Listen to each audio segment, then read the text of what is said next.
Manque de confiance et désespoir total, c'est à première vue ce que cette vidéo amateur nous enseigne. Une scène digne du cinéma montrant ainsi les jeunes de Wenze barricader les portes de l'agence locale de la Société Énergie électrique du Congo.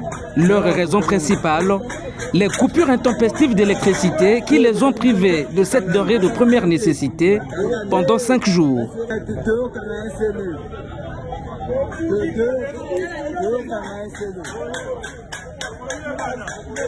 Toye Kokanga, agence Oyo, nous sommes venus fermer cette agence. Comprenez par là que cette jeunesse en a marre des manœuvres de la EKRC dans son ensemble, une société visiblement incapable de fournir régulièrement l'électricité dans les grandes villes du Congo.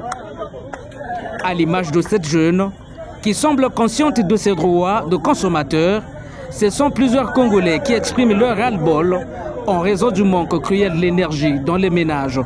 À Brazzaville particulièrement, il ne se passe plus une minute sans coupure, surtout au niveau des quartiers populaires de la ville capitale. Une situation qui paralyse aujourd'hui plusieurs secteurs d'activité et les acteurs en payent un lourd tribut. C'est insupportable. C'est vraiment insupportable. Concernant le courant, personnellement, je suis soudeur, je travaille dans le courant, je pourrais dire. À travers le courant, ça me permet de vouloir gagner de quoi manger. Mais actuellement, ce n'est pas facile de vouloir travailler avec le courant. Il y a des délestages, il y a des coupures à l'instant, telles que là, il n'y a pas le courant. Ça vient, ça revient, ça vient, ça revient. Ça ne permet pas de vouloir travailler. Du jamais vu pour une entreprise qui refuse de s'améliorer, malgré les réformes de façade d'entreprise en 2018, qui n'ont malheureusement abouti qu'à sa débaptisation de la FCN à la EKRC. C'est ce qui a conduit l'exécutif à vouloir confier la gestion et la commercialisation de l'énergie à la Société sénégalaise d'électricité. Et là aussi, le flou persiste. J'indexe premièrement le ministre.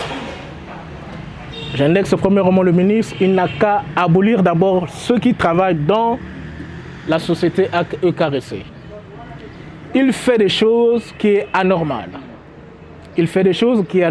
Parfois, vous voyez que non, nous payons le courant, nous ne bénéficions pas le courant. Mais ceux-là qui ne payent pas le courant, ils ont le courant, il a le courant dans sa maison. Parfois, il ne paye pas le courant. Il ramène dans sa maison de 3-4 câbles, de 3-4 lignes dans sa maison. Du coup, ça ramène des surcharges au niveau du transport. Donc, abolir, ramener du contrôle, lancer un service de contrôle, de vouloir vérifier tout ça, et ça va s'améliorer, je pourrais dire. Ces coupures de trop pourraient être visiblement attribuées aux syndicats de la EKRC. Au vu au su de tout le monde, ces derniers avaient brandi la menace de plonger le pays dans le noir si le gouvernement ne parviendrait pas à annuler ses accords avec la Sénélec. Comme quoi au Congo, les hommes sont plus forts que l'État. Allons seulement.